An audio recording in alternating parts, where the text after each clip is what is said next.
With that bodhicitta in mind, let's do the verse of refuge in bodhicitta. I go for refuge until I'm enlightened to the Buddha, the Dharma, and the Sangha, to the merits of giving and the other perfections. May I become a Buddha to benefit all sentient beings. I go for refuge until I'm enlightened to the Buddha, the Dharma, and the Sangha, to the merits of giving and the other perfections. May I become a Buddha to benefit all sentient beings. I go for refuge until I'm enlightened to the Buddha, the Dharma, and the Sangha, to the merits of giving and the other perfections. May I become a Buddha to benefit all sentient beings.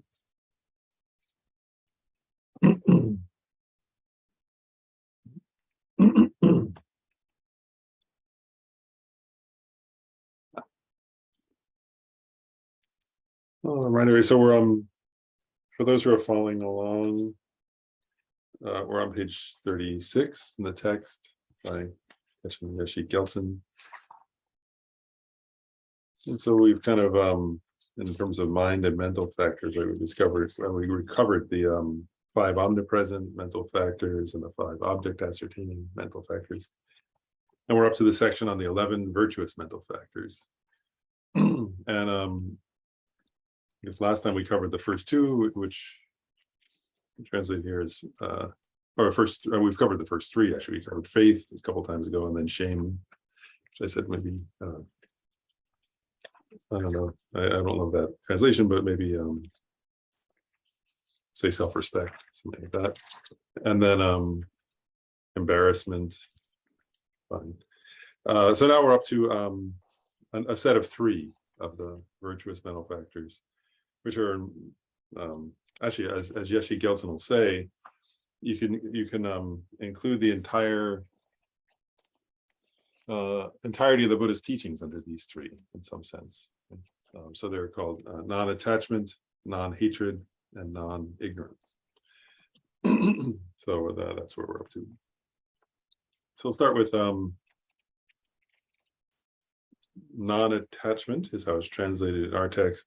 Let's say, like, it's kind of been interesting, I think, looking at other different ways to translate the same Tibetan words. So this translation says non-attachment. Geshe Rabtin's book uses detachment, and Art Engel's translation of Vasubandhu says avoidance of attachment. So they'll have different feelings, maybe.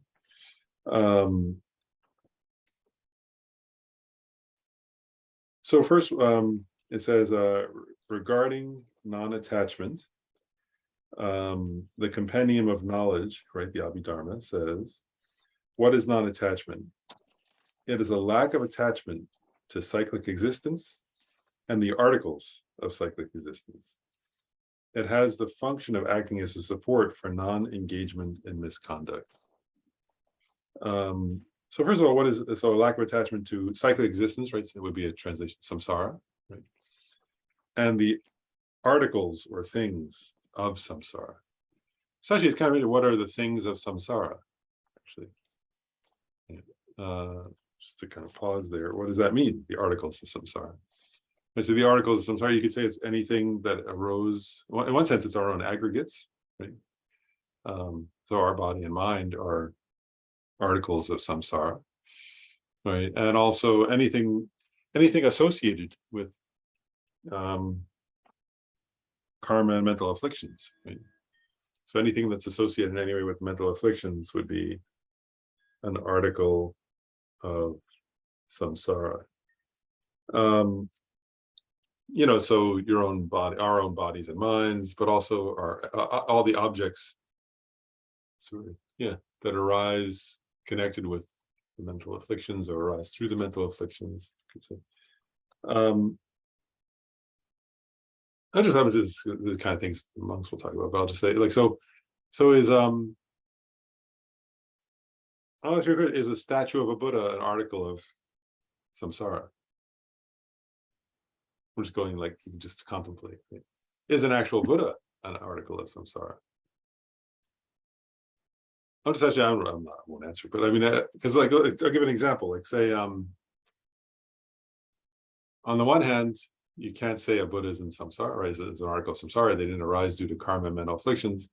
On the other hand, like if somebody's attached to the Buddha, anyway, then you can ask, for them, is it an article? Is the Buddha an article? For that person, is the Buddha not an article of samsara? Is the Buddha an article of samsara? If the person's very attached and they think, oh, everybody else is bad, but the Buddha's good, and I want the Buddha to always be with me or something. If a person had that kind of attitude, anyway, you can think, it's just interesting, kind of, you start to contemplate, what does that mean, articles of samsara?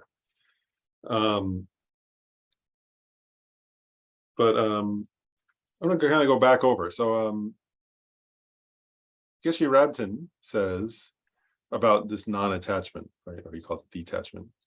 It withdraws us from a compulsive involvement with an object by understanding that object's true nature. Right? That's his description of what non-attachment is, right? It withdraws us or protects us or pulls us away from a compulsive involvement with an object by understanding the true nature of that object. He says also, attachment wishes to possess an object. And I would add, and it also, and he says it elsewhere, it also exaggerates the qualities of that object. And so it leads us to disappointment and suffering. And so attachment by its very nature exaggerates. So non-attachment, what's getting at here is you're seeing something about the true nature or the actual nature of an object, and that cuts through or decreases or stops the exaggeration, and thereby also can stop the compulsive attachment to the object. And we'll get into this more later in this text, but I want to just reflect. So there are if you think in like the Buddhist teachings, there are many different types of what's the word? Methods, right, for developing non-attachment, with the recognition that we have a lot of attachment. Right? Actually, if you sit and do mindfulness of, if you just sit and do mindfulness of breathing, for example, one thing you'll notice pretty quickly, probably, is that you have various attachments, right? Attachment to how somebody interacts with you, attachment to how people see you, attachment to stuff, attachment to whatever, all different kinds of things, right? It doesn't have to be just possessions. It can be interpersonal attachments to other people, attachments to respect, attachments to all kinds of things, right? So it can be objects that can also be immaterial things. But if you go back, so in Buddhism, right, like, so this idea that attachment exaggerates, and so there are countless methods, actually, I think, in Buddhism for cutting through attachment, right? So the typical ones, right, if you look in typical Buddhist teachings, are meditation on impermanence, right? Is said to decrease attachment. So if you recognize that you yourself are impermanent, that the objects of your attachment are impermanence. Okay. So impermanence is one antidote to attachment, right? Other Buddhist texts talk about meditating on the faults of the object, right? Because we exaggerate the positive qualities of an object when we're attached to it. So if you meditate on the faults of the object of your attachment, then that can also decrease your attachment. If you meditate on suffering, right, or the Four Noble Truths, when you meditate on suffering and the causes of suffering, right, that's another way, that's another category for decreasing attachment. And of course, meditating on selflessness or emptiness are also antidotes to attachment, right? So those are just a few examples. There are countless others, but so one point is that there are, many, many different types of antidotes to attachment taught in Buddhism, and all of those would be a cultivation of this virtuous mental factor of non-attachment. Then I want to go into another point that's going to apply to all three of these. So I go back actually to where it says non-attachment, right? All these are non, right? And in Tibetan it's ma, right? May, ma or may, depending on which one non-hatred is may. So ma or may are in Tibetan are a negative participle, right? So it's like non, it's a negation, right? So like so in that sense, non-attachment, or it's good to actually have unattached, non-attachment, right? So it has the word and it has a negation of it. And various commentaries make an interesting point that's going to apply to all three of these, and it's important to understand this, or we won't have a good understanding of these 3 points. And it's this, I guess I'll say this, actually, Art's translation puts it this way from Vasubandhu. When we say non-attachment, right, Vasubandhu points out that could, in theory, although it doesn't here, refer to 3 different possible things. One is the non-existence of attachment. The second is something other than attachment, something distinct from attachment. Or the third is a direct antidote to attachment. And what Vasubandhu and other commentaries are getting at is that in this context, non-attachment means a direct antidote to attachment. Does that make sense? So in this context, we should understand non-attachment to mean a direct antidote to attachment. So that's important, because I want to say, like, sometimes in Buddhism, we talk about, attachment's a cause of suffering. How do you be non-attached? And so, for example, I'll give a silly example, but it's making this point. If you were extremely angry, right? You might be, you could, like somebody when they're very angry, they don't want to eat even, right? They don't want to sleep, they can't relax. So, you could say, well, that would be, would you say that's non-attachment? Like, in other words, you're so angry that you can't, that you don't care about it. Somebody says, oh, here's this, here's your favorite thing, and you knock it over or something, right? That's not what they're talking about, non-attachment, right? Or they're also not talking about, like sometimes you go, oh, well, I'm not always attached. Sometimes I'm too tired to be attached, right? So I'm so sleepy that I'm not, that's not what they're talking about here, right? So they're not, by the sense of non-attachment, they're not talking about just the absence of attachment. And they're also not talking about just something distinct from attachment, right? Like, so, so you say, I'm so, I don't know, I'm so caught up in confusion that I'm not attached to anything because I'm so overwhelmed by my confusion. That's not what they're talking about, right? What they're talking about here is that non-attachment is defined in terms of being a direct antidote to attachment. So it's something that what's the word, that goes directly against attachment.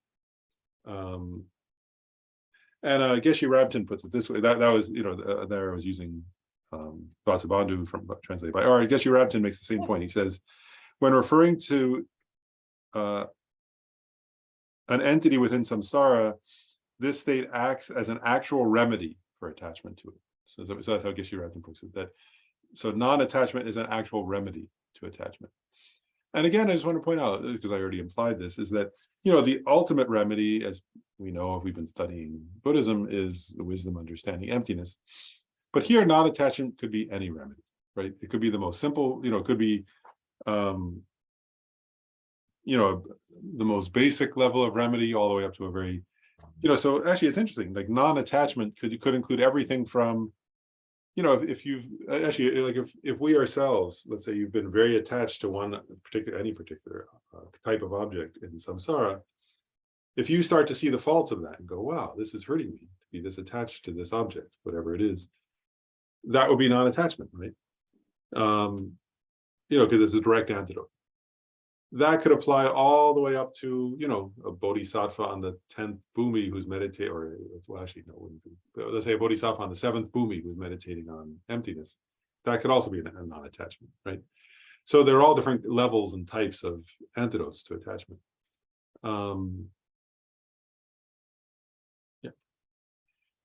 Yeah. So it's something. But it's something that directly contradicts and thereby decreases your attachment. And then going back to the text, it says, just as it has been said above, it is a knower which is disenchanted and lacks attachment. And Art translates disenchanted as dissatisfied with the things of samsara and things that sustain samsara. So I want to point something else out here. What is this word disenchanted? Right? Or dissatisfied. Again, it's a negation, right? Like, so whether you're enchanted with something or you're satisfied with something, right? I just want to point out, from a Buddhist perspective, that's a good thing, right? When you're disenchanted with the things you've been compulsive, how do we say it? Yeah, compulsively involved with, or compulsively grasping at, or compulsively attached to, that's a virtuous mental factor, right? Yeah, so you're no longer, so anyway, so you get the idea here. We're going to go over this more because he's going to give a general commentary after on the three, but that's the definition. That's just describing what is non-attachment. Maybe I'm trying to say, I'll pause there and see if there are any questions. If the questions are going to be answered later in this text, I won't, maybe I'll just say that, but in case there are any questions about the definition, does anybody have any questions about, so far it's just been pretty simple, but anything about the definition of non-attachment? We'll keep going. I'm sure they'll come up as we go along. Because again, he's going to give these simple examples, simple definitions, and then he's going to give a discussion. So next he says non-hatred, right? Again, with this may, this negation. So regarding non-hatred, the Compendium of Knowledge, the Abhidharma, says, what is non-hatred? Then the response, it is a lack of malice with regard to sentient beings, suffering, and the sources of suffering. It has the function of acting as a support for non-engagement in misconduct. Just as has been said above, it is a knower that conquers the generation of hatred within observation of any of the three objects that generate hatred: sentient beings, suffering, and the sources of suffering, and is a lack of malice.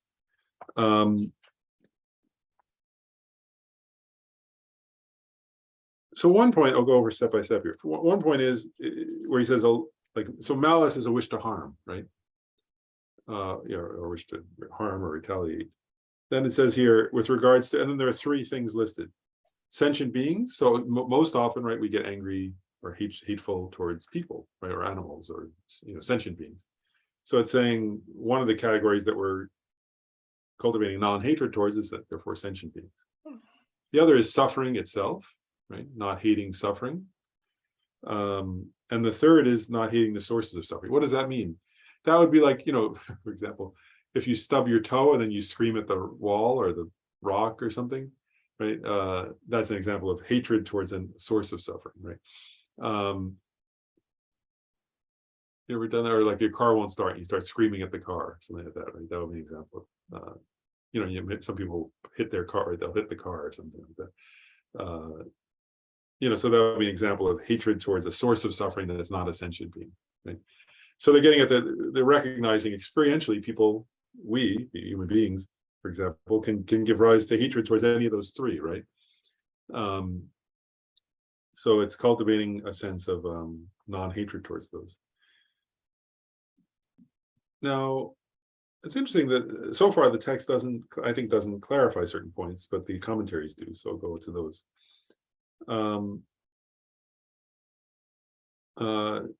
Vasubandhu in Art Engel's translation says about this topic, he calls it the avoidance of hatred. So he says the avoidance of hatred should be recognized as being that antidote to hatred which has the nature of loving kindness.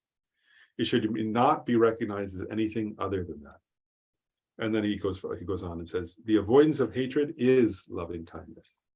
So where they say non-malice, our text says non-malice, Vasubandhu further elaborates on that. He says it's love, actually. Love is the antidote to hatred. And the various types, there are many variations of love. Geshe Rabtin says, non-hatred, he calls it, non-hatred, same translation. So non-hatred bears the characteristic of loving kindness, which directly overcomes hatred. It functions to prevent hatred and to increase love and acceptance. It does so with relation to the three objects: others who harm us, the harm itself, and the instruments of harm. Right? So you get the idea here, right? So in other words, this, again, non-hatred is not just enough to not, not that it's not enough, but what's being referred to here is not just an absence of hatred, right? Like, so if you're just sort of stupefied and therefore you're not feeling hatred, that's not what we're talking about, right? What we're talking about is love, actually, having loving kindness, which serves as an antidote to hatred. And I will go into this later on in this section, but you can further elaborate. And say, I'll just say, so I'll suggest an idea, right? Loving kindness, I would say, and its variations, because, for example, compassion could also serve as an antidote to hatred. But anyway, so that's the definition or description of non-hatred. And then the last one is of these three, which is, again, we're just giving the definitions, is non-ignorance. again, it has that may, right, a negation. So, and it's not just an absence of ignorance, but it's an antidote to ignorance, right, as we're saying. Geshe-Rabten translates this one as non-bewilderment instead of ignorance. But regarding non-ignorance, the Abhidharma, the Compendium of Knowledge, says, what is non-ignorance? And then it responds, it is knowledge arisen from fruition, scripture, contemplation, or realization, and is a wisdom of individual investigation. It has the function of acting as a support for non-engagement in misconduct. Just as has been said above, it is a wisdom of individual investigation that is able to serve as an antidote to ignorance arising from its cause, being either acquired through birth or arisen through application. So we'll go back over now and describe what does this say, right? So where it says here, non-ignorance is knowledge arisen. Now they say it lists four things here: fruition, scripture, contemplation, or realization. What's that saying? It's saying actually that there are four types of non-ignorance. One is fruition, means from past lives. So in other words, they're saying some beings have a natural kind of capacity for understanding that is arisen through familiarization in past lives. What would be an example of that, right? Like, you know, like an example of that might be if you studied about karma in past lives, right? And then if in this life you were, you know, actually you see that, right? Like if a child, right, whose friends say, oh, let's go steal this from somebody. And the child immediately has a kind of knowledge, that's bad. I don't want to do that. Right? Or if actually there you know, many times people who are interested, who have a connection to Buddhism, right, people will say this, like, oh, I heard the teaching on like karma and I immediately felt it was true. You know, I immediately like had some intuition or feeling, right? That would be, they say, a fruition of past lives. Then the other three are scripture. That means listening, right? So that's the wisdom, or the wisdom arisen through study, through listening. Usually we say listening, right? Because Buddhism tends to be an oral tradition, but it could also be reading. So scripture means studying the Buddhist teachings. Contemplation, right, is the wisdom arisen through thinking, through contemplating, through reasoning. And realization here is the wisdom arisen through meditation. Is a reference to that. So it's saying this kind of non-ignorance comes in those ways, right? And it's a wisdom of individual investigation, means it's a wisdom that comes about through understanding and through contemplate, and through through investigating, let's say, because I'm going to explain what that means here. So again, Vasubandhu, translated by Art, says, non-ignorance is a correct understanding of things as they truly are. And I want to be clear here, that can mean conventionally or ultimately, right? So it doesn't only mean the ultimate truth. It can also mean correctly understanding the way things are conventionally. You know, so if you understand, for example, impermanence, that's a version of non-ignorance, right? That understands the nature of impermanence. Geshe-Rabten says in the same way, it is a firm intelligence that thoroughly analyzes the true nature of objects. Again, either their conventional nature or their ultimate nature.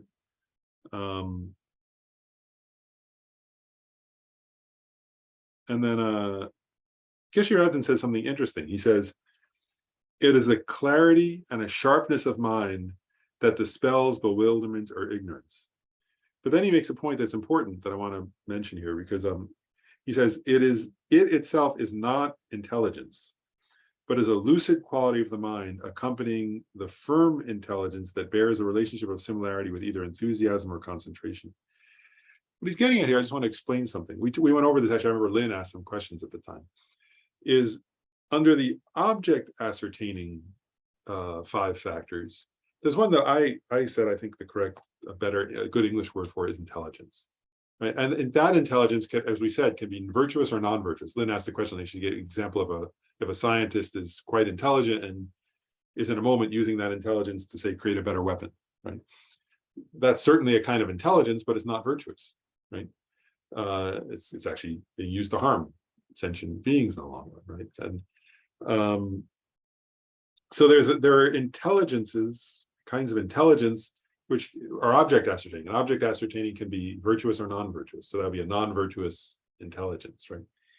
Here, non-ignorance I was thinking about, I was contemplating this, so trying to develop a little bit of that kind of wisdom myself, right? And I actually would say this is that non-ignorance in this context, first of all, it's virtuous, right? It's a virtuous mental effect. So by its very nature, it's virtue. And I would argue that this has to be, I would say it's Dharma wisdom, actually. Really, like, it has to be a positive. And I'll also make another point where I was saying, like sometimes in Buddhism, we talk about this may thing, right? Ma or may, the negation. Emptiness we often say is a non-affirming negation, right? When you negate inherent existence, you're not asserting anything else. So it's a these are affirming negations. Does that make sense? So there are certain kinds of negations in Buddhism when they do logic teachings, right? They say there are non-affirming negations, which are like things lack inherent existence. That's not implying anything else. But then there are affirming negations, and some Buddhist texts use the example. They say, there's one in some Buddhist text says, extremely overweight Devadatta doesn't eat during the day. So they say that's an implicative negation. In other words, it's implying he eats at night. Right? Isn't it? This example of an affirming negation. The point here is these are affirming negations, right? There is non-hatred means love. Non-attachment means an antidote to attachment, a direct antidote. And non-ignorance implies a kind of Dharma wisdom. Does that make sense? Some level, whether it's through past lives, whether it's through study, whether it's through contemplating, or whether it's through meditating, that you have a kind of Dharma wisdom. And now I guess you're wrapped in saying that's a clarity and a sharpness of mind that specifically dispels ignorance or confusion or bewilderment about the nature of things. And then Vasubandhu in Art's translation further elaborates. He says, so he specifies, it's a knowledge that is, and he gives different types. He says, so it's a knowledge that either comes from the maturation of Dharma practice in past lives, Dharma study and practice in past lives, or through your own study in this life, or through contemplation in this life, or through meditation on what you've studied in this life. And then he says, or it can be, and this is what Geshe Rabten was getting at there, or it can be a consideration, like a wisdom that goes together with concentration or joyous effort. Right? So it can mean like, that you're concentrating clearly, or that you have joyous effort in a virtuous direction in relation to this kind of clear understanding. So this is by nature virtuous. Okay, it's not this one, like the other kind that I was calling intelligence can be virtuous or non-virtuous. This is a clear, correct understanding of something that's connected to, I'm going to say with Dharma, to the again, I'll sort of debate myself, and sort of, again, I'm not going to answer this, but I'll just put it out there. Does it have to be Buddhist? I would argue no, right? Like, in other words, it's something that's dispelling ignorance in a direction of virtue, right? Because it says here, it has the acts of support for the non-engagement in misconduct. So if you were studying a different, let's say some other religious tradition, if a human being were studying some other religious tradition that says, that says hatred is a bad thing and love is better than hatred, and they come to a clear understanding of that, I would argue that's non-ignorance, right? If they come to a clear understanding, oh wow, love is better than hate, right? I'm just giving you a simple example. That understanding would be a kind of non-ignorance.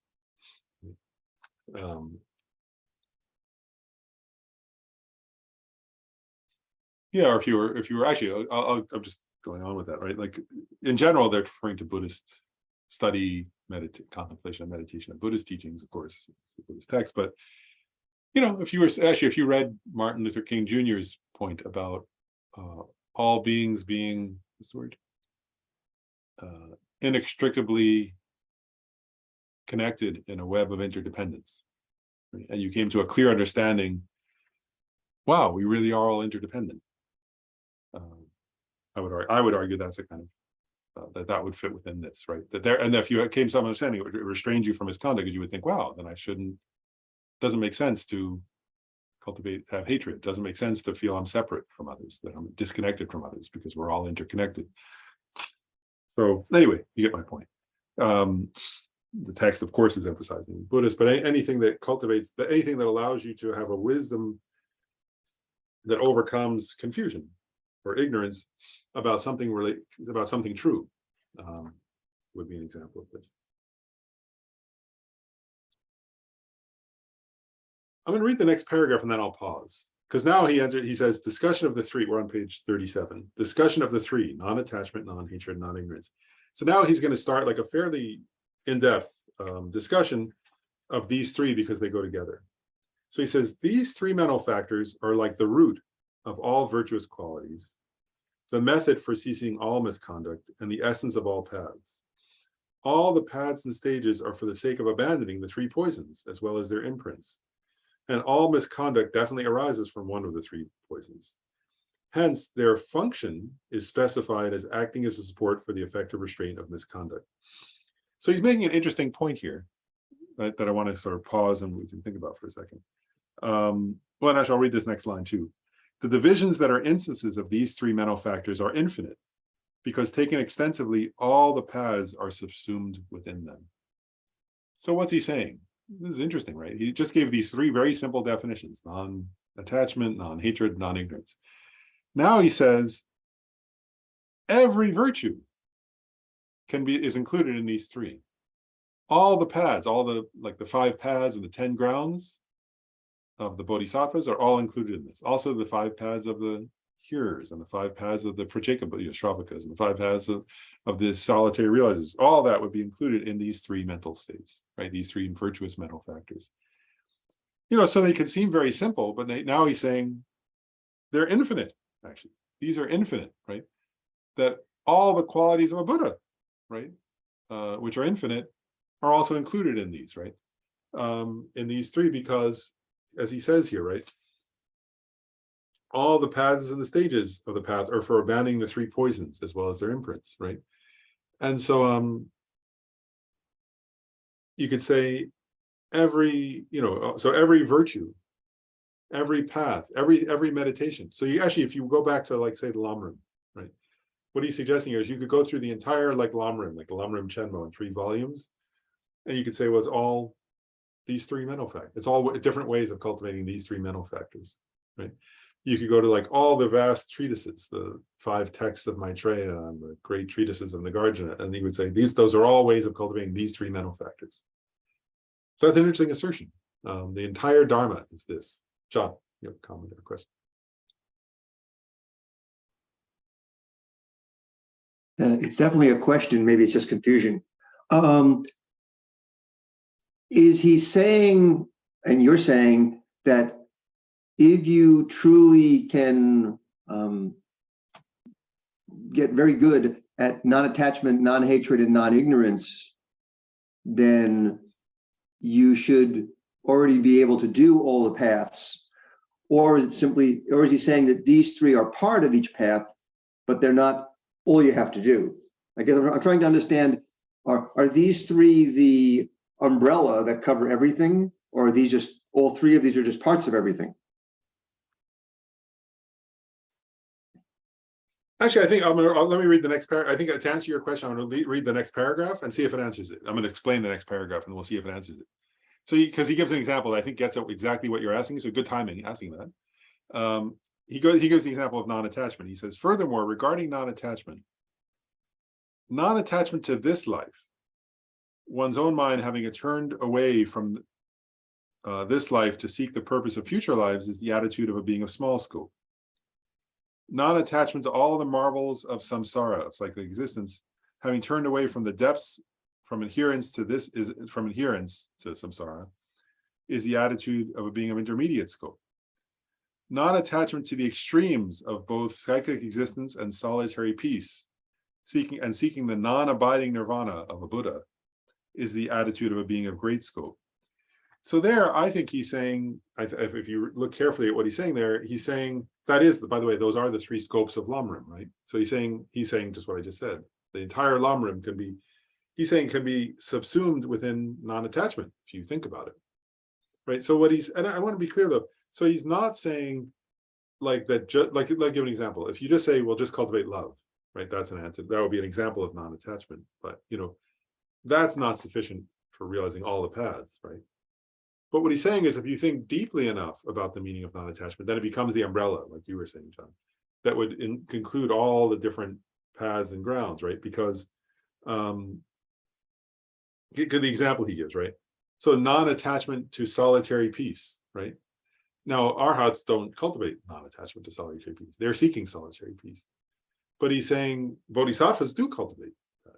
And he's saying that practice of the bodhisattva, where they don't even grasp at or become attached to their own individual peace because they want to be present for the welfare of others, he says that's an example of non-attachment, right? So it's not that just by cultivating non-attachment in general, you'll realize all the paths. It's not saying that. It's saying that if you think deeply about the nature of these paths, all those different paths that he mentions can be subsumed under the umbrella, as you put it, of non-attachment.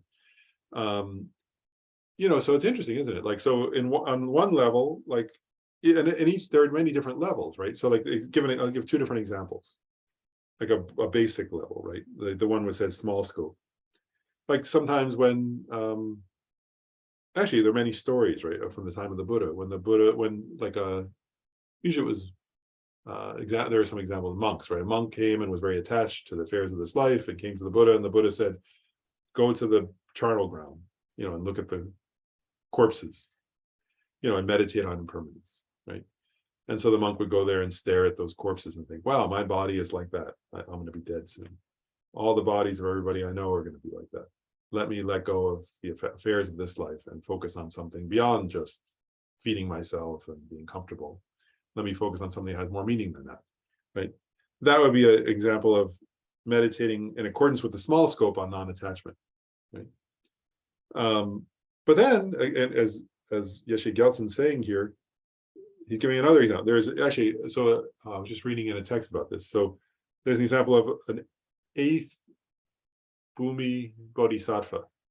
So this is a very exalted example now, right, about Bodhisattva on the 8th ground of the 10 grounds of Bodhisattva, where they enter a meditative absorption where they achieve the equivalent of nirvana. They overcome all their mental afflictions and their imprints. But they've cultivated bodhicitta, right? And they say that they're in a state of such deep peace.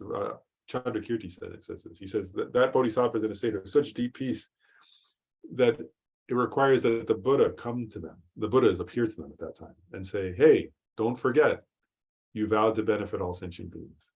Don't stay attached to this peace of just your own. You made a vow to benefit others. And the bodhisattva comes out of that meditative absorption and is suddenly able to do much more than they ever were before for the welfare of others, because they've achieved this great liberation and great wisdom. And so the bodhisattva says, yes, I agree with, they say back to the Buddha, essentially, I will not be attached to my own individual peace. I will work for the welfare of others. And they continue the bodhisattva activities, right? So that's another example of non-attachment, right? So he's saying, there are these very basic levels of non-attachment, right? Where somebody's like, in the Buddhist time, where somebody just became a monk, but they're, they want to go home and have their mom's chapatis and and curry, they're like it's India, right? So they're thinking, oh, I want to go home and have the food I like. And then the Buddha said, oh, go to the charnel ground. Recognize soon you'll be dead. Soon your mom will be dead. Soon your father will be dead. Achieve liberation from samsara, right? That's a very basic level. Then we can go up to the 8th Bhumi Bodhisattva, right? Who's the Buddha saying, don't stay attached to your own infinite peaceful state, but work for the welfare of others.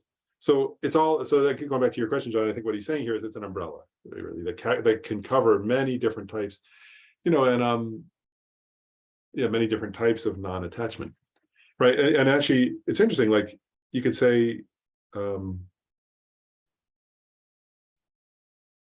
anyway, yeah. So I mean, even the Vajrayana teachings would be included under this umbrella, right? You could say, and so again, like somebody who never practices Vajrayana doesn't practice those kinds of non-attachment, but a Vajrayana practitioner also would practice different levels and specific types of non-attachment, right? So, so there are many different categories, you could say, of non-attachment, and they would all be included under that. So you could subsume them all under the category, the label, non-attachment. And going back to the definition, because what is it, right? it's a state of mind that's not attached to samsara, the things of samsara, and that as a support, acts as support for non-engagement in misconduct, right? So all the different paths can be included in that, he's saying. And so non-attachment, you can then contemplate and think, well, how do I want to cultivate that, right? Like, and if you find yourself, as we tend to, as human beings, right, attached to various things, then you can contemplate, oh, wait a second, I want to cultivate this virtuous mental factor, right? And do you see now why at the very beginning of this, I said, he's going to list 11. Those 11, in one sense, include all the others, right? But now it's very explicit. Geshe Gyaltsen says, there are infinite different virtuous mental factors. But these 11 are, what's the word, categories, or categories that can subsume all those others. But then you can contemplate, so if I myself am finding myself attached, right? Okay, I want to cultivate non-attachment. Which method is going to work for me today, right? And if you know the Dharma, then you know, well, there are countless methods, right? As he says, infinite methods. But then we have to have the wisdom, right, of understanding, well, which one's going to work for me, actually, right? And I'm sure probably if you tried to practice Dharma, right, there are days where a certain method works. There are days where the method that worked yesterday doesn't work today, right? You're trying and it's like not working. So that's where, if you understand the Dharma well, then you can go, well, how do I cultivate non-attachment, right? In a way that's actually going to work for my mind. And the more you understand how to do that, then the more effective you can be at working with your own mind, is the idea here. But do you see the point also that as long as we have still attached, actually, well, you know this, right? One point is, if you haven't cultivated the first of these, actually, that's an important point. I'm just going to emphasize that for a second. So in that list I just read, right, non-attachment to this life, one's mind having turned away from this life to seek the purpose of future lives, is the attitude of being of small scope. By the way, like, that's the cutoff line for practicing, right? Whereas if we're not in a given moment, if we're not at that point, then actually then we're attached to this life, right? And what they're making the point is, if you're doing an action, Atisha says that, right? If you're doing an action attached to this life, then that's not virtuous, right? It's a non-virtuous action. So for something to be a virtuous action, it has to be free from the three afflictions. Actually, it has to be free from hatred. At least it has to be free from actually hatred and attachment. Ignorance you could debate, yes, but it has to be free of that. So, right, so if you're attached to this life, if you're doing an action, they often say that, right? So if you're doing an action, even if it seems virtuous, right? If you're like for example, if you're these are cliches, right? But if you're giving away money or volunteering to look good to other people, right? That's attachment to this life. You're doing it out of a sense of attachment to this life self-image. They would say that's not a virtuous action. It's just self-promotion, right? If you're doing it to get customers or something, that's not a virtuous action. It's, so on. So I mean, there are countless examples of that, right? Where so for something to be virtuous, it has to be, not aimed at your own. Because actually Lama Zopa Rinpoche often says that, right? He points that out. He says actually doing something, that's just for self-promotion of this life. He said, like, actually, that's what, like, actually, I don't know if he says that, but that's what alligators do, right? It's like an alligator can do that, right? They stay very still in order to capture deer or something. Like, that's not spiritual practice. So if you're, and they camouflage themselves, right? So if you're, actually, it's kind of disturbing, isn't it? If you were being generous in order to get something from somebody, that's not any different than what an alligator does, really, right? Whereas they camouflage themselves as looking like a log in order to capture a deer. So if you're camouflaging yourself as somebody beneficent in order to get something from them, other people, then that's not really different than an alligator's actions, right? It's not something spiritual. It's not a spiritual practice. It could look like it, but it's not actually a spiritual practice. So, like, for something to be spiritual practice, it has to at least be non-attachment to this life. And in the Sakya teaching, right, the parting from the four attachments is a line that says that. If you're, there are different translations, but essentially, if you're attached to this life, you're not a person of Dharma, right? You're not practicing Dharma. So, actually, then says what? If you're attached to samsara, right? anyway, I can't remember the exact translation, but it goes through those 4 attachments, right? Attachment to this life, attachment to samsara, attachment to your own purposes, and attachment to true existence. So it says we have to overcome those kinds of 4 attachments. Those would all be included under non-attachment, by the way. And the Sakya teachings say that those 4 include all the different practices of Buddhism. So it's making the same point, right? Non-attachment to those 4 types of things would be the entire path to enlightenment. So then he says, I'll read a little more and then we'll see if there are questions. He says, explained in this manner, it follows that all the scriptures will need to be explained here. So it's kind of funny, right? He's basically, you get what Yeshe Gelson is saying, he's saying, I just noted that non-attachment, just that one virtuous mental factor, includes all the stages and paths, all the teachings of a Buddha. So now he says, now that I've said that, in order to really explain what's non-attachment, I would have to explain all the scriptures of the Buddha, right? All the 108 volumes of the Kongyur. So he's being funny, actually, isn't he? He's saying, and then he says, how could I possibly do that? First of all, he's only writing a short text, right? And he's saying, that would it would make his text too long. He says, here I merely indicate the door to the intelligent ones, right? See what he's saying, but he's making a point, actually, isn't he? He's being funny, but he's also making an interesting point, which he's saying, if you really understand what non-attachment is, then you'll become curious about all the scriptures of the Buddha, right? And you'll want to understand them all, right? And then he's saying, and also it'll give you an entryway into understanding all the teachings of the Buddha, right? Then whatever scripture or whatever text of the Buddhas you open and start to study, you'll understand, oh, this fits into that the purpose of it, right, is to overcome your mental afflictions, right? And actually, that's the problem, isn't it? If we relate to the Buddhist, what does he mean by the door? Right? He says, the door to intelligence. I think what he means, I'm not intelligent, but I think what he means is that if we don't understand this point, then the Buddhist teachings won't help us, actually, right? If you don't understand, actually, if we don't understand how the teachings are meant to function to overcome our own mental afflictions in our minds, right? Then we won't know how to relate to them. But if we understand that these 3, right, creating non-attachment, non-hatred, non-ignorance, is the purpose of all the Dharma teachings that are given, all the sutras and all the shastras and all the commentaries and all the, then we'll know how to relate to those teachings. And then we can apply them to our own mind, right? If we ourselves are attached, then we think, well, where's the solution in the Buddhist teachings? And you look for those different solutions, right? And if we don't know that, then we don't have the door. We're not going to walk through it. In other words, then either we won't be interested in the Buddhist teachings, or if we are interested in them, we won't practice them properly. Because if you're practicing properly, they need to be overcoming the mental afflictions. Right? And I think we're getting at here. Remember at the beginning of this when we started studying this text, I said, I just thought it was really interesting that the Dalai Lama, in his biography of his teacher, Ling Rinpoche, his root guru and his senior tutor, he made an interesting point. He said that Ling Rinpoche, wherever he went, carried this text with him, right? He said he had like 2 or 3 texts that he carried everywhere. And this was one of them. And the Dalai Lama always noticed that, and he found it, like, even after after Ling Rinpoche had passed away, he found that he always had that text in this like little box that he carried everywhere when he traveled. And you can say, well, Ling Rinpoche was like a great master of the tantras and a great master of, he was a geshe, and he was the Ganden Tripa, the head of the Gelugpa tradition. Why was he carrying around this little text? Right? And I think it was a point that's gotten at right here. In other words, that Ling Rinpoche, when he was a great master who was teaching the Yamantaka Tantra, he was teaching it in a way that understood is to function as overcoming the 3 mental afflictions, the 3, the hatred, attachment, and ignorance. And otherwise, there's no point in teaching it or studying it or practicing it. Right? When he did the Guhya Samaja Tantra and he taught it to the Dalai Lama, all these exalted teachings, he understood is for this purpose. Right? It's not for some other purpose.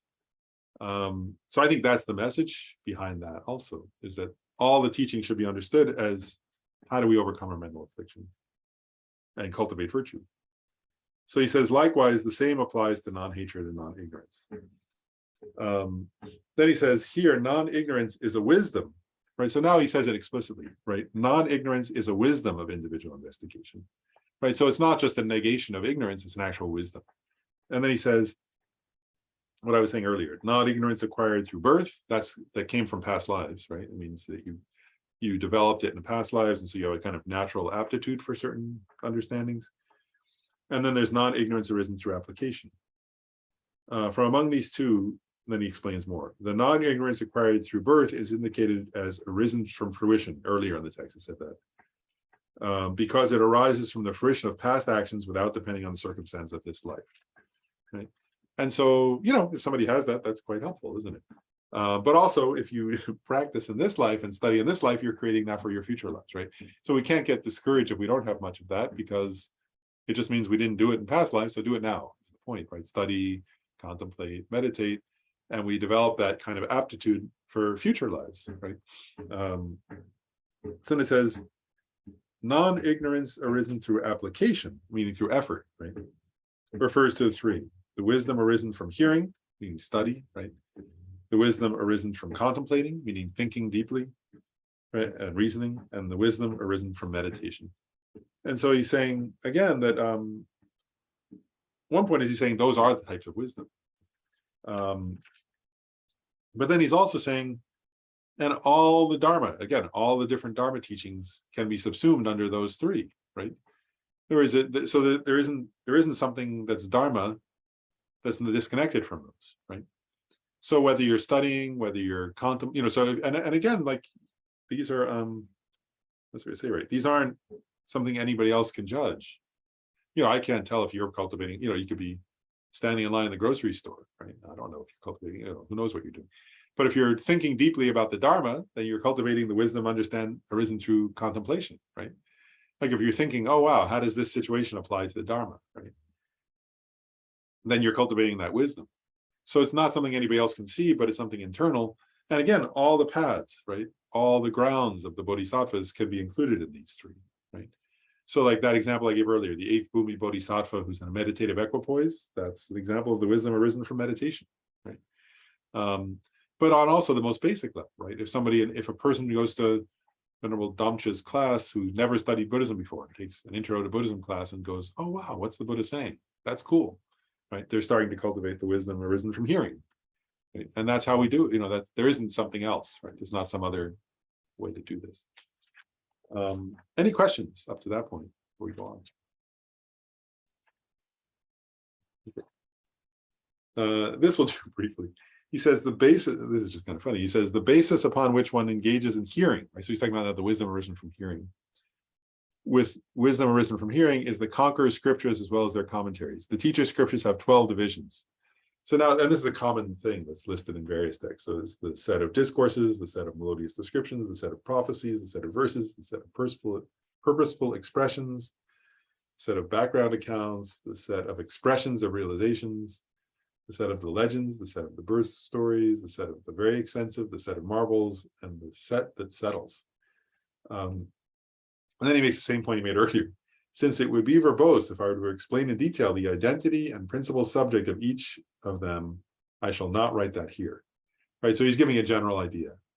And what he's pointing out, though, right, is that there's vast, right? I mean, I think he's getting a point here, which is that the teachings of the Buddha, as you may know or have noticed, are huge, right? Are incredibly vast. Then he says, Acharya Chandrakirti taught that these 12 branches of scripture can be subsumed into 9 branches.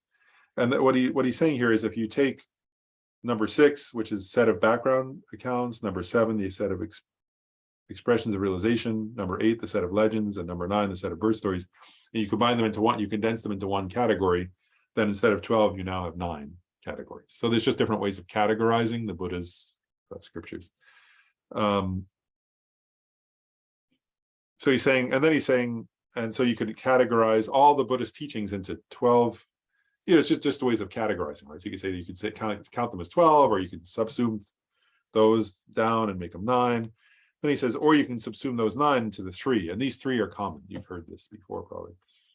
And those are the 3 baskets. We talked about that, right? Sometimes even in the ancient texts, you'll see that, the 3 baskets. So it's the basket of discourses, meaning the sutras, right? So the Sutra Pitaka, that means Sutra Pitaka is that, right? The basket of sutras, or the basket of discourses. Then the basket of discipline, which would be the Vinaya Pitaka, right? So, and we've heard that the Vinaya is like the monastic code, so things like that, the teachings on morality, And then the basket of knowledge, the Abhidharma. Right? And then he says the main subject. So now he is going to kind of, he says, so he said, I'm not going to go into all the details about those 12 because it's to be too verbose, but I will go into a little more about the 3. He's condensed it down now. So he said the main subject matter of these 3 baskets is the 3 trainings, right? The 3 higher trainings, we say. So the main subject matter of the basket of discipline or Vinaya is ethics, the higher training in ethics, you could say. The main subject matter of the basket of discourses or sutras is the training in meditative concentration. And the main subject matter of the basket of knowledge or Abhidharma is the training in wisdom.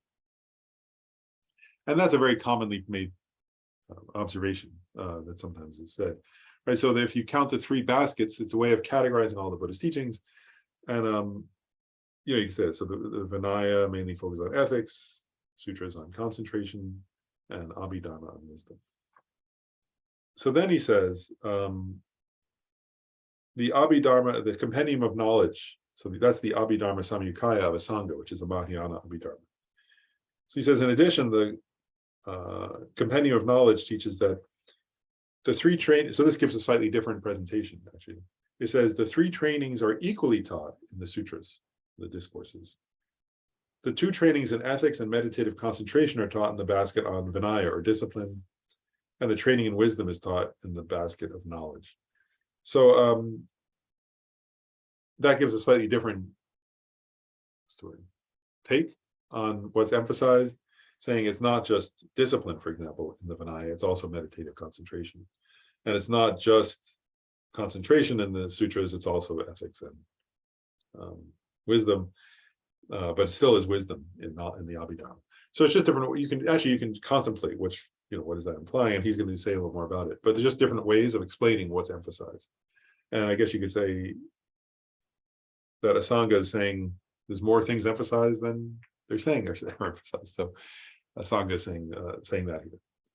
Then he says, but now he goes into detail. And he gives an interesting presentation, I think, which I hadn't seen before. He says, what is the intention behind this? Right, because he's noting a discrepancy, right, between these 2 ways of saying what's emphasized in the 3 baskets. Then he says something interesting. He says, when one guards the stipulated boundaries of discipline. So he's making a point. He's saying the Vinaya teaches discipline, right? Meta ethics. And then he says, but how he's getting at psychology here, right? He's getting at what we're talking about, mind and mental factors. He's saying, okay, the Vinaya teaches discipline, ethics. And actually, you check for yourself. This is just interesting. Think about this in reference to yourself. Because what he's saying is, but how do you practice? If you're actually going to practice ethics, morality, how do you do it? He says, well, you have to be mindful, right? Mindful of what you're doing, mindful of your actions, mindful of your intentions. And you have to be introspective. You have to check on yourself, right? Am I breaking? Am I heading towards breaking, right? You have to start to watch your own mind and say, all right, if I've committed to being ethical, am I starting to approach a state where I would be unethical, right? And then you have to be mindful of what you're doing, and you have to be introspective, and you have to keep correcting yourself, right? Otherwise, you won't actually practice ethics, will you? So he's making this, now he's saying, so Asanga has noted that, right? And now he's saying, and what Asanga is getting at is, if you do that in relation to ethics, those 2 states of mind, mindfulness and introspection, are the keys to developing meditative concentration, right? Those are how you develop. So he's saying those will effectively seek laxity and excitement, which are the 2 obstacles to meditative concentration. With just that, whereupon it becomes the supreme method for generating meditative concentration. So say something there. Like, I sometimes myself have given a kind of very gross thought about that. And he's getting a much more subtle than I ever thought about. So I think it's interesting. What I had sort of thought previously about, which is true, is that, if you're trying to develop meditative concentration, if you're not ethical, right, then your mind's going to be preoccupied with all kinds of nonsense. So in other words, if you're lying and then somebody's going to get mad at you, and then you have to worry about whether they know that you lied, and then you're sitting around worrying about that, and you're trying to cultivate meditative concentration, it's not going to work, right? Or if or if you're caught up in, some other, whatever, if you're, if you stole and then you're worried they're going to come find you or something, that you're trying to cultivate meditative concentration, it's not going to work because you're going to be worrying the police are after you, right? Like, whatever, things like that. So that's a gross level. He's getting at a much more subtle level of understanding of how ethics leads to concentration, which is like how gross sometimes my level of focus on ethics may be. Because what he's saying is ethics is moment to moment, right? Ethics means in the moment you're being mindful, each moment, right, of what you're doing, of how you're doing it, of your motivation, right? And then you're introspecting, you're checking up on yourself. Is my mind heading towards too much attachment or towards any attachment? If it is, then eventually, I'm going to do something. If I start to let my mind go too much towards attachment, then attachment will grow. And eventually I'll do something unethical, right? Is my mind going towards hatred? If it is, like what's the word? Oh, it's no big deal. I'm not doing anything terrible, right? But if I let my mind go towards hatred over and over again, then eventually hatred will become bigger and then I'll do something bad, right? So he's saying real ethical training is moment to moment mindfulness, moment to moment introspection, right? What's my mind doing? What's my body doing? What's my face doing? What am I doing with my facial expression? Because that hurts other people, right? If we don't, again, that's a very subtle level of ethics, right? Am I harming or am I cultivating peace?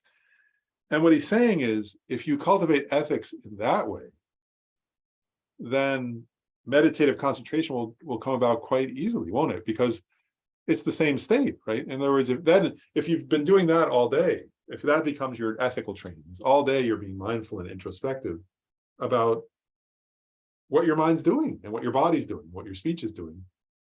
Then when you sit down to meditate, you've already cultivated mindfulness and introspection, right? All the time.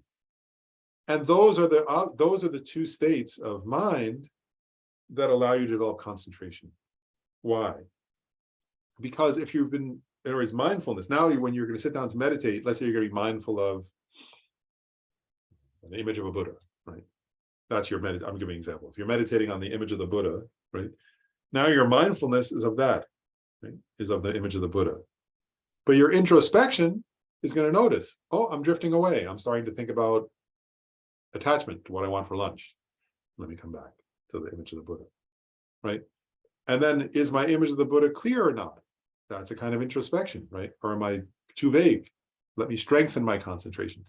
So those states of mind you cultivated in developing your ethics, he says, are the supreme method, right? They're going to give rise to meditative concentration quite easily. And so he's saying a deeply ethical person will become a concentrated person and will naturally give rise to concentration. So actually then, if we go back, it's really fascinating, right? That what Asanga was saying about, I'm going to give you an example here. He says, the true trainings in ethics and meditative concentration are taught in the basket of discipline. What he's pointing out is that on a simple level, you could say the Vinaya teaches ethics. But then he's making a point. He's saying, if you understand Asanga, he's making a very deep point, which is if you really know how to cultivate ethics, you're also learning how to develop meditative concentration, because they go together in that psychological way, in that mental way. And he's saying, and then he says, nowadays, forming an understanding of such stages of the path is extremely rare, right? And what he's saying is, most people think of it on a very simplistic level, like I was, right? But he's saying, but if you think deeply, then you can understand what Asanga was getting at, because Asanga had deep wisdom like this, that these two things are connected, that if you cultivate your ethics, it's naturally going to give rise to meditative concentration. Because inner ethics is working with the mind, right? Which requires mindfulness and introspection.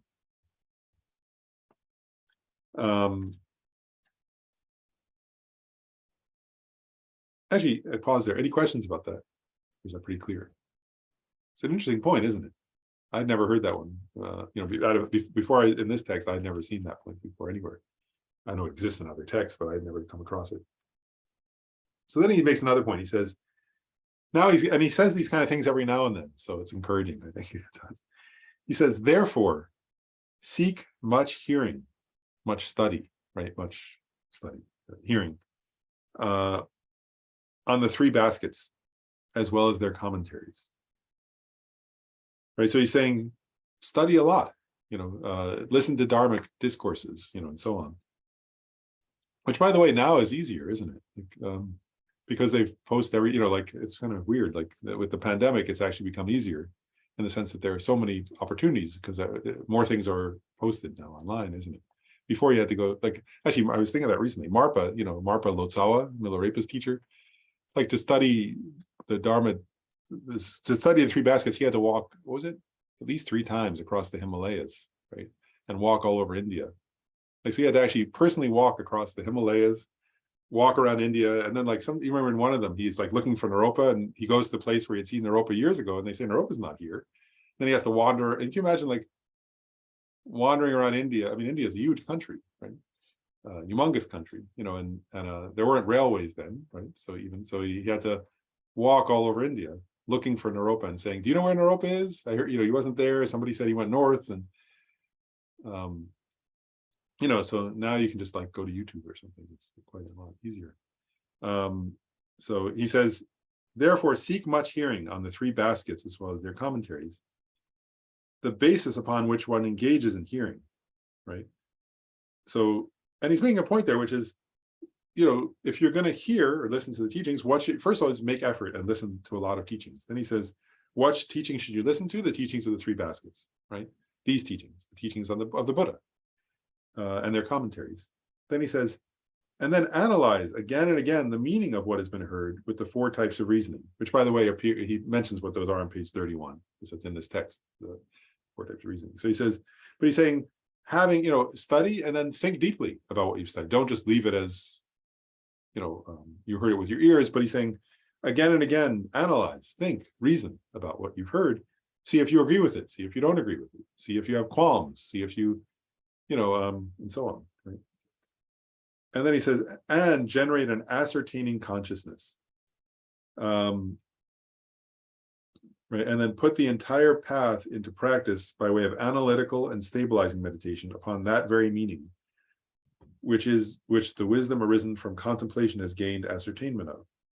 So what he's saying about ascertaining consciousness, right, is pramana, right? There was, where we went through that, the 7 ways of knowing, right? That you start with doubts, and that's good. We should have doubts. And then you contemplate and you come to eventually to a doubt. There's doubt leading in the wrong direction, equal doubt, and doubt leading in the correct direction. Then you become to a correctly assuming consciousness. But eventually you want to come to where he says ascertaining consciousness. That means you've understood it with a valid cognition, right? And then he's saying, once you've generated that valid cognition, combine your analytical with stabilizing meditation, right? So then focus on that with meditative concentration and familiarize your mind with it, right? And he's saying that's how to progress in your practice. So he's giving a pith instruction here, I think, on how to make progress in our practice, right? He's saying study broadly, don't just study, sit down and think about it, right? Come to your own clear understanding, your own valid cognition about the topic, and then meditate on that. And he's making a general point too, which is don't just meditate in some vague way, right? He's saying meditate on what you've understood through study, right? If you're studying one thing and then your meditation is something unconnected to that, that's not the path, he's saying, right? You should come to a clear understanding of something and then meditate based on that clear understanding. He says, these are the assertions of the great trailblazers, right? Meaning a Sangha, usually that's a Sangha and Nagarjuna, right? The 2 great trailblazers. Those are the 2, it's only a list of more, but those are the 2 main ones who have that title or label. Then he says, hence, those who are intelligent should engage in such a mode of the path that pleases the conquerors, pleases the Buddhas, right? This is how you please the Buddhas.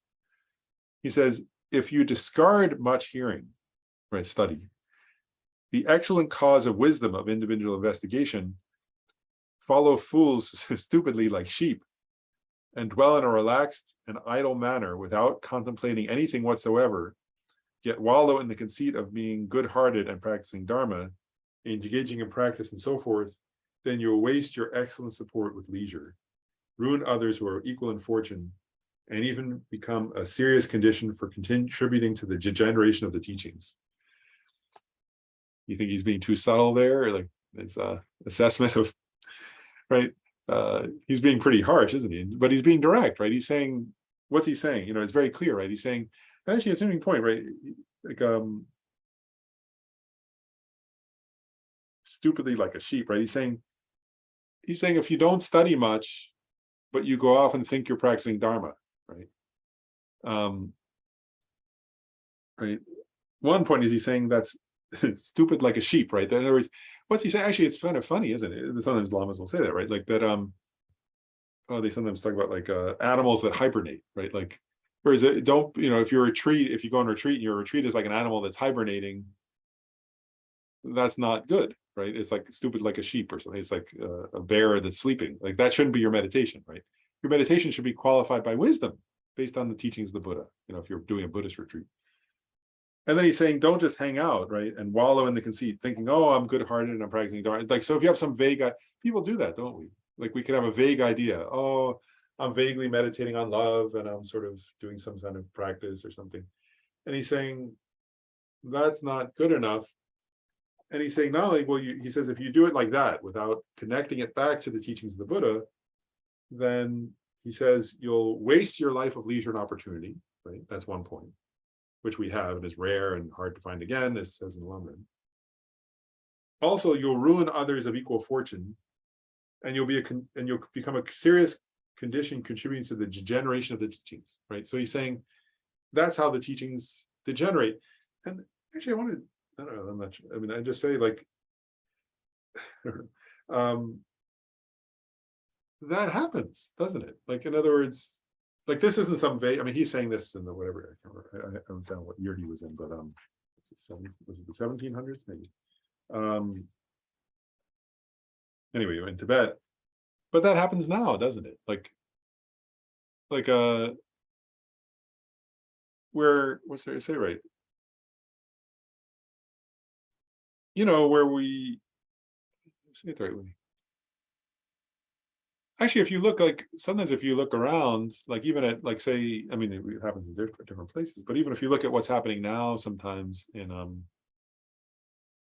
our country, actually, like with regards to Buddhism, right? There are a lot of examples of that, aren't there? Where like, I'm gonna say it the right way, where people, I think, are explaining something that doesn't necessarily accord with what the Buddha or the, you know, like where people are explaining something. Actually, I've had that experience. I remember when somebody was saying to me, like somebody, actually, I'll just give an example. I remember one day somebody said to me, oh, like, I'm staring, I mean, I'm not gonna say their exact words, but somebody said, oh, like in the morning, I kind of have my coffee and I stare out the window at the sky and I look at the trees and I'm practicing Dzogchen. And I said, well, what made you think that's Dzogchen? Like, which is, by the way, Dzogchen is like the most advanced practice of the Nyingma tradition of Tibetan Buddhism, which I'm not an expert in at all, but I know enough to know that's not Dzogchen. And they said, well, I went to a talk, you know, it's like a thing, you know, downtown. And somebody said, like, you know, they said, oh, Dzogchen is non-conceptual. And I'm not being conceptual. I'm like having my coffee and I'm looking out the window. So I'm being like kind of, you know, I'm being non-conceptual and I'm practicing Dzogchen. And I was like, I thought, oh my gosh, like, you know, like that's, you know, like, so somebody said something inaccurate. And now, like, so when it says contributing to the degeneration of the teachings, now that person goes around and then they become somebody and they say, oh, you want me to show you how to do Dzogchen?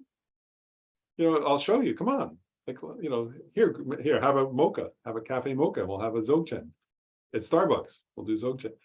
And then, so I'm just pointing out, it's not like some far-fetched thing. Like we can do that. We can make this mistake. Does that make sense? Like we can actually contribute to the degeneration of teachings because then we don't know who we're talking to, right? Then the other person goes to somebody else, and then, you know, and then they think Dzogchen is that, right? Or, you know, in the Buddhist literature, it would be Mahamudra, right? So somebody, you know, like, so in other words, like if you say something that's not accurate, you know, just the other day I saw that, like, again, like online somewhere, somebody was saying something about Tantra, you know, and they said, and it was like somebody was talking and they posted something that was like a formal quote from somebody, but it said Tantra is like this. And I looked at it and I thought, well, Lama Tsongkhapa would totally disagree with that, actually.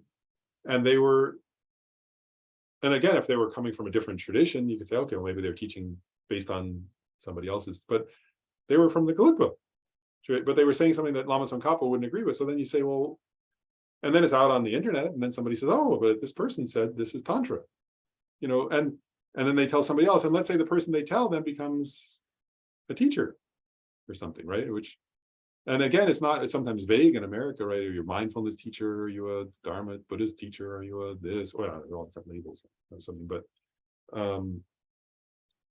but then somebody hears that from somebody and says, oh, this authoritative person said that, and I've, probably I've made mistakes like that myself, because I didn't know enough at times, like, so it's like, we have to be careful, is my point,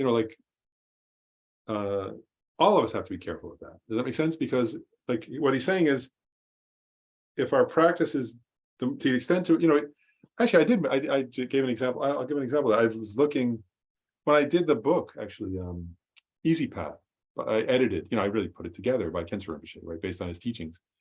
And I kept asking, I was like, I joked, I said like, oh, it gives me an excuse to ask Khenpo Rinpoche a lot of questions, because it's I ask him questions anyway, but there comes a point where it feels too self-centered to keep going, oh, Rinpoche this, oh, Rinpoche that. Or so like, but now I have an excuse. I'm doing, I have to do it to get the book accurate.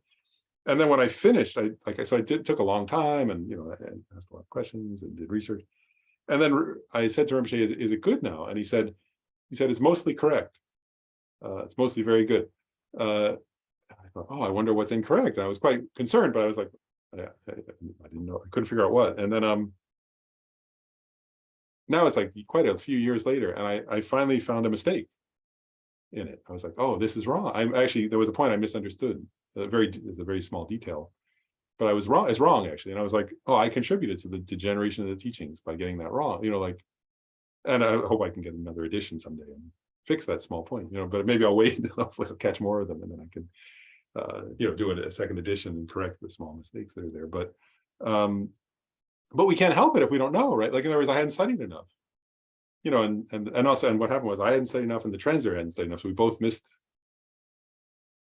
misunderstood one phrase Rinpoche used, because neither of us had studied that topic enough to understand the distinction that Rinpoche was drawing, but now I understood it.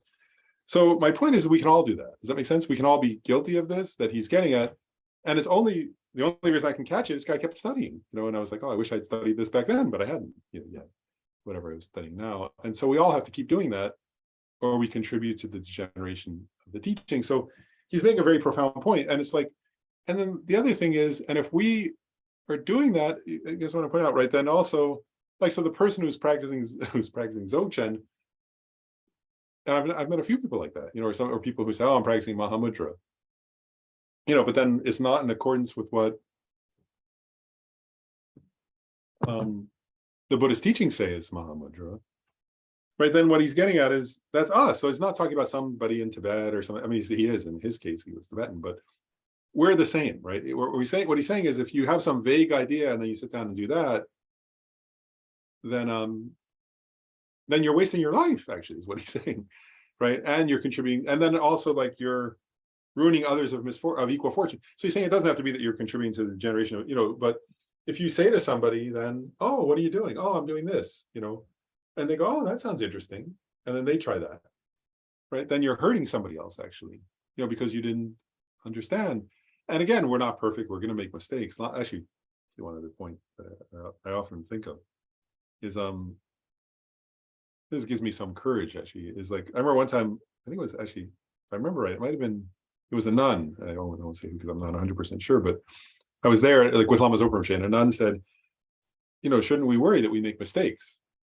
When we're trying to help others, we make mistakes. And Lama Zopa Rinpoche said, well, he said, he went through he gave a huge teaching. He said, well, bodhisattvas on the 10th bhumi who are about to become a Buddha aren't a Buddha yet, so they make mistakes in the benefit of others. And they said 9th bhumi bodhisattvas make more mistakes than 10th bhumi. 8th bhumi bodhisattvas make more mistakes than 9th.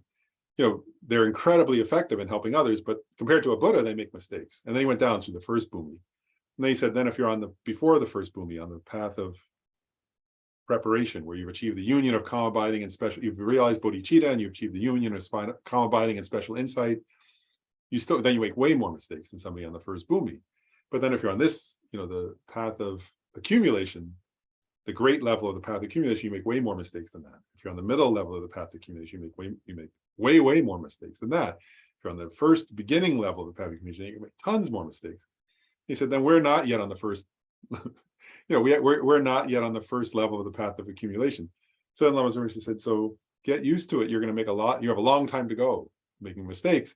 So it's okay, but still you have to try to help others. You have to try to work for others.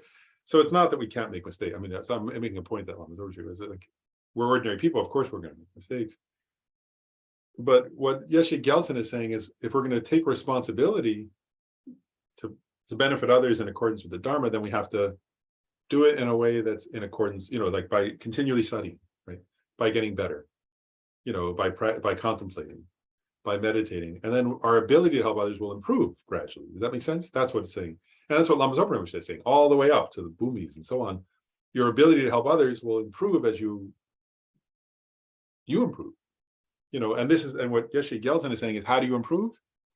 And he says, right, you study, contemplate, meditate on what you study, contemplate what you've studied, not other things, then meditate on what you've contemplated, not other things. And in that way, you'll progress and your ability to help others will be better, not worse, right? So that's what he's saying. So I think it's very profound pith instruction that he's giving. Then he says, therefore, those of you who wish to do yourselves good should generate belief from your hearts regarding the modes of the wisdom of individual investigation as explained above. And actually, I just want to point out, like oftentimes people get confused with, that's self-compassion. That's Yeshe Gyaltsen there is teaching self-compassion, right? Where he says, those of you who wish to do yourselves good, right? He's saying, sometimes people get confused. That's saying, have love, have real love and compassion for yourself. How do you do that? He's saying, I just explained it. This is the best method of self-compassion. This is the best method of loving kindness to yourself, because it will free you from suffering, right? In other words, the point is, how do you become free from suffering? You become free from suffering by getting rid of attachment, aversion, and ignorance. He said, I'm explaining how to do that. This text is explaining that. The path is, this is the text that explains how do you get rid of the causes of suffering in your own mind, in your own being. They're in your mind, right? They're mental factors. You cultivate these virtuous mental factors. So he's saying this is self-compassion, actually, is learn how to cultivate non-attachment, non-hatred, and non-ignorance in the way they were just taught, right? By engaging in study, contemplation, and meditation. And he said, and then you'll do good for yourself, which is a beautiful phrase, isn't it? You'll do good for yourself, meaning that's compassion for yourself. So he's saying that's how to live your life. That's how to practice self-compassion. And if you're compassionate to yourself in that way, then you'll be compassionate to others in that way, because you can't practice compassion for others if you don't have compassion for yourself, right? In other words, if you don't know how to apply these teachings to your own mind, how are you going to help somebody else apply them to their mind? So that's what he's saying. And then we'll keep going. He says, now he's going to give a few quotes to support this. So first is from the verse summary of the Perfection of Wisdom, the Prajnaparamita, right, in 8,000 lines. He says, how can millions and millions of blind men without a guide enter the city without even knowing the path? Right? Without wisdom, the 5 perfections are without sight. Without a guide, they cannot contact enlightenment. At such a time, they are strongly conjoined with wisdom, then eyes are acquired, and this name, Prajnaparamita, is attained. Right? So he's saying the other 5 perfections aren't enough. Right? It's not enough just to practice generosity and ethics. They're good, but they're not enough. You need wisdom, right? And he says, otherwise, the city here, right? He says to enter a city. The city is liberation, right? is enlightenment. And he's saying, actually, not only will you not be able to enter the city, you won't know if you're going towards it, right? In other words, if you won't know if you're following the path. If somebody says, follow the yellow brick road, but you're blind, then you don't know if you're on the yellow brick road, right? Whatever. So you have to have sight to know if you're on the path. And he's using a metaphor. He's saying the sight is wisdom, right? The wisdom of individual investigation, which comes about through study, then contemplation and meditation, those 3. So that's the Buddha said, right? Then he's going to quote Maitreya in his the Sublime Continuum, the Uttara Tantra, right? So Maitreya there says, conceptualizing the three spheres of agent, action, and object is asserted to be a knowledge obscuration. Conceptualizations such as miserliness are asserted to be afflictive obscurations. Apart from wisdom, none other is a cause for abandoning these. Therefore, wisdom is supreme. Its foundation is hearing, thus hearing is supreme, right? So what's he saying? He's saying, we could do it in the reverse order. He's saying, like what I said, you have to start by study, by listening, hearing, whatever, study the Dharma. Then he says, because there's no other way to start developing wisdom, right? That's the only way to begin, right? Then he says, once you study some, then contemplate it, think about it, right? And then you'll develop your wisdom, right? And then he says, because wisdom is supreme. Why is it supreme? Because there's no other way to overcome the mental afflictions and their imprints, right? That's what the first verse is saying. The conceptualization such as miserliness, those are the mental afflictions, right? Miserliness is one form of attachment, right? So going back to our text, or earlier in the text, that's overcoming miserliness would be a version of non-attachment, right? So he's saying, you need wisdom to overcome the mental afflictions and their imprints, and that begins with study, so therefore study is supreme. And then he's going to make the same kind of point here, quoting Acharya Arya Shura, who says, again, the same metaphor, the blind ones of little hearing do not know the modes of meditation. Lacking that, what are they to contemplate? Therefore, you should put effort into hearing. Due to that cause, contemplate and meditate, whereby vast wisdom will arise. Right? So it's the same point, isn't it? And he's saying actually an important point here, which is, I just want to emphasize this too, like sometimes we have like the wrong idea, like that, I don't want to say, like, say this way, that Buddhism is saying anybody, right? It's teaching on Buddha nature. You can say, actually, the Uttara Tantra is a teaching on Buddha nature, the previous verse. Anyone can cultivate wisdom, right? Especially if you're a human being with a precious human rebirth, like all of us are, we can develop wisdom. And he's saying wisdom, everything comes about due to causes and conditions, right? That's the formal Buddha, the primary Buddhist teaching. So what's the cause and condition for wisdom? He's saying it's study, contemplation, and meditation. He says, and if you do those, then vast wisdom will arise. That's what Arya Ashura is saying. Arya Ashura. Yeah, Arya Ashura is saying that.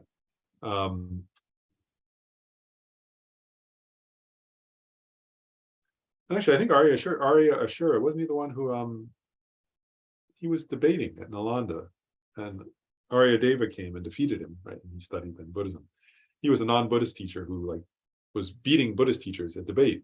And then I think it was him. And then Arya Deva, the Nagarjuna student, came and defeated him in debate, and then he started studying Buddhism. So he's saying this from his own experience, right? That his own wisdom improved through studying. In his case, I think it was with Arya Deva. And then the supreme scholar Vasubandhu also says in his Abhidharma, Treasury of Knowledge, abiding in ethics, possessing hearing and contemplation, there is strong application in meditation. Such statements are made repeatedly in the scriptures as well as their commentaries. So it's very clear, right? You get, I just want to summarize briefly, like, what's he saying, right? It's pretty clear, isn't it? He's saying these three, non-attachment, non-hatred, and non-ignorance, are the entire path, actually, right? All the practices can be subsumed within them, all the Dharma practices, which means all Dharma practices are in your mind, isn't it? It's a good reminder, right? Again, because like, we know this, but you all know this, right? But prostrating in and of itself is not a Dharma practice, right? There's or whatever, making mandala offerings or drawing a sand mandala or whatever, none of, or making water bowl offerings. None of those things in and of themselves are Dharma practices. They're only Dharma practices if your mind is engaged in them in a Dharma way, right? Which means non-attachment, non-hatred, non-ignorance. And then he's saying, how do we progress, right? And again, I just think it's like a pith instruction, right? That's a pith instruction that comes from the Dharma teachings, from the three baskets. is anyway, he said it, I don't need to repeat it, but you get it. It's study as much as you can, right? And then contemplate, not then, because you do it as a back and forth, right? You study, then then while you're studying, you contemplate, you continue, then you go back and study more, you contemplate more, and eventually you meditate on what you've contemplated, right? It's very clear how he's saying it. And he's saying there, and he said a door was a metaphor, because there isn't some other door, right, to progress. That is the way to progress, is what he's saying. Any questions about that section? That's a whole section we covered. Any comments or questions before we go on? Lynn? Yeah.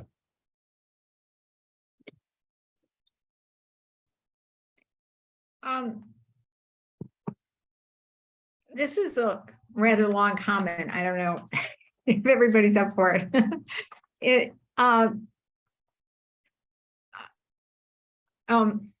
I'm a lawyer, and I clerk for this judge who was almost a saint. He was really an amazing human being, and he accomplished a great deal in his life. But one of his sayings was, you can do a lot of good in the world if you don't need to take credit for it. Okay. And it always stuck with me. This was probably something he's passed now, but this was something he told me probably 20 years ago. So I kept that in my head as I went along. And there were two really major projects that took years of my life. And both of them, other people took credit for. And one very recently with this documentary. And so I was really angry. And I'm here thinking, don't be angry. Get over it. This is not a good way to be. You did the work, you know what you achieved. So get over being angry that other people took credit. And this is really what this is talking about. It's talking about turning away from attachment to the credit and to the substance. I mean, that's the way I put it. I didn't put it, but it took a long time to realize. But it's interesting, and it's the part of the text that talks about faith, because I guess I heard this from Judge Bryant, and I thought, okay, that sounds right. That was a faith that what he said to me was right. But I didn't realize the underpinnings, which is why this study is so helpful, because it sort of gives you the underpinnings to what you know is true to help you overcome the attachments. That's sort of what I see. I mean, for me personally, and maybe I have more attachments than other people, but it's sort of not enough that you do good things. It's also doing the internal work to be okay with not taking credit for that. And that's what this is talking about. I agree. And it's in the section, am I wrong? It's in the section on faith, right? Yeah, because it was like you had some faith, but it wasn't based on reasoning yet, right? It wasn't grounded, and now you're able to ground it more. Yeah, so I think that's right. Right. And it's also about non-attachment, so it's both. Yeah, I mean, it's connected to both of those sections, I think. So it seems like under the non-attachment, I don't have page numbers, but it says it's discussion of the three, and then it's the second paragraph.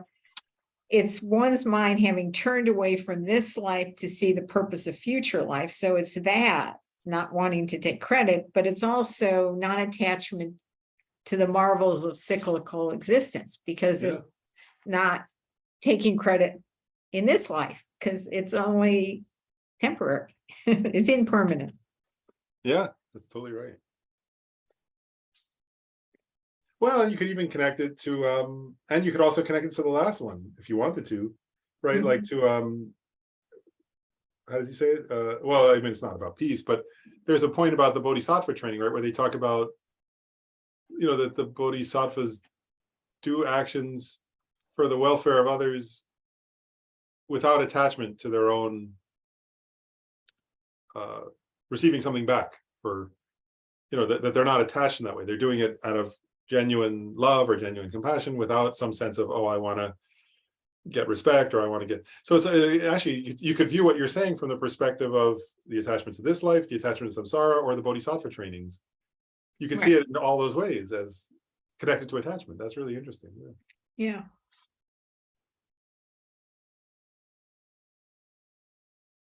Well, and it's also, I guess I want to make one more point from what you're saying that's just striking me anyway, is like, it's also getting at the types of wisdom, right? Like, in other words, that you resonated with what that judge said would be a kind of, in you, a kind of wisdom of fruition, right? That would be like that you had some karmic tendency, obviously, because somebody else would say, like, there are certainly people in this world who would say, that's ridiculous. I want every bit of credit I can get, and I don't care what you say, and I'm doing this for the credit, and I want to make as much money as I can too, and all I care about is my own. There are certainly people like that who would think he's an idiot for saying that. You had faith, so that would be an example of a wisdom of fruition, like where you had some karmic tendency to have a correct non-ignorance. Well, but it wasn't based on study, contemplation. It was just based on a kind of tendency, but it's stronger. It's a different level when you contemplate it and come to a correct realization about it. Then it's a stronger kind of true wisdom in a way. But it's also what's the other, it says non-ignorance arisen through application, and it says wisdom arisen from hearing. And I sort of believe if you listen, you hear a lot of things that you may not grasp the significance of, but the universe keeps telling you things that you need to listen to. And that's sort of arisen through application.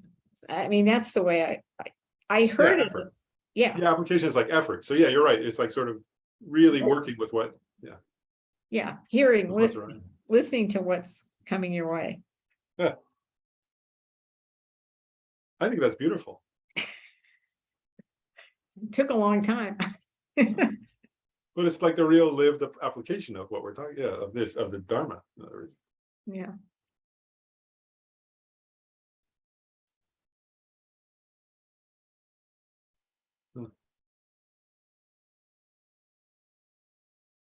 It's amazing.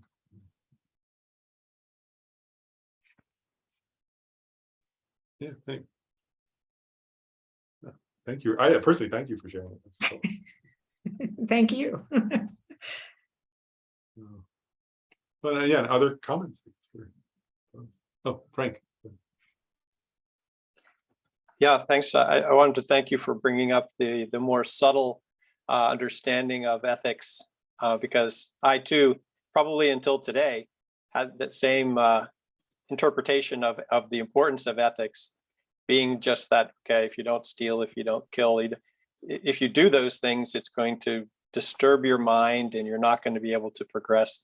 But I think also that kind of more gross understanding, that's been helpful for me, but also people I know in other religious traditions who have kind of abandoned morality and ethics because they feel it's a guilt trip, because someone from the up, maybe God or somebody is telling them they should do that, and then they feel guilty when they're not doing it, or people. So, but to say, well, actually, that's not the point. This is to help you make your life better, make you more happy, and of course to lead to greater stages of meditation. But I'm going to need to think more about the subtle nature before I can share that with others, because that's pretty profound. I need to understand that myself. But I just wanted to thank you for sharing that. That was very enlightening. Yeah. Just as you were sharing, for what it's worth, I'll just share one thought I was having, which was like, I've often thought of this, like, to be honest, it's been a gift of my work for me personally, is like sometimes, because I guess actually, let me say it the right way, like,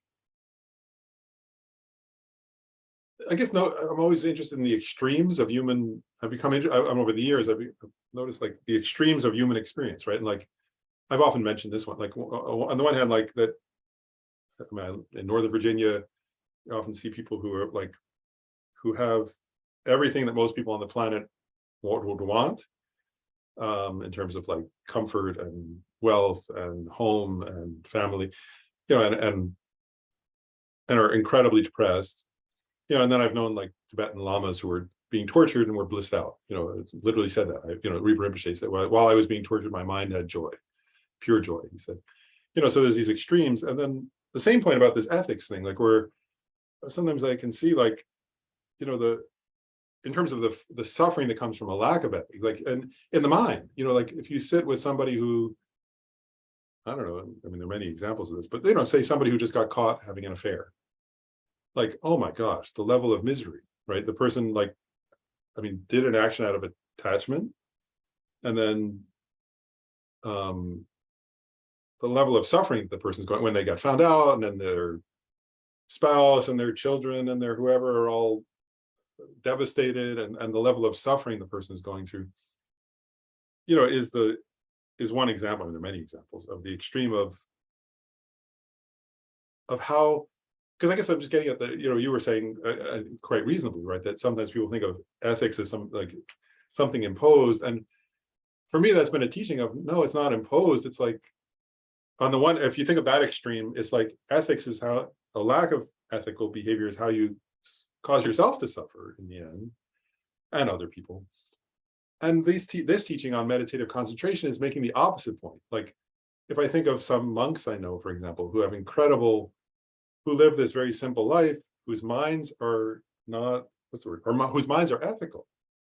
Like, and I look at them, I'm like, they live in a state of peace, as Lama Zopa said, like that ordinary people, like an ordinary person can't understand, even the peace that the person who practices that kind of inner ethics has. Yeah, that it's not an externally imposed, it's more a teaching of how do you give yourself peace, actually. And this point about concentration is making that even more so, right? That eventually it leads to kind of blissful state of mind, of pliancy and bliss of concentration. But I just think that's interesting. And for me, it's interesting to think of like that. And for me, because I'm kind of a gross in my experience, like I need to see the extremes of that. So sitting with a monk who's living alone in the middle of the woods with nothing and is incredibly peaceful, and then seeing somebody who, is going through the extremes of that other kind of suffering, or just got arrested for something and is going through the extreme of that suffering, and then somehow the extremes help me then see, oh wow, I'm also like that, to a lesser degree. I'm giving myself agitation or peace, and that we don't see it because it's subtle or something, but it's happening for all of us, is my point. It's just, if you see the extremes, then you can go, oh wow, how am I doing the same thing, giving myself misery or giving myself peace, and then it's connected to my inner training in ethics. That's what this is saying, I think. So I just think that, I'm going on now, but I just think it's a very interesting point. Yeah, thank you. We have a couple more. Any other comments?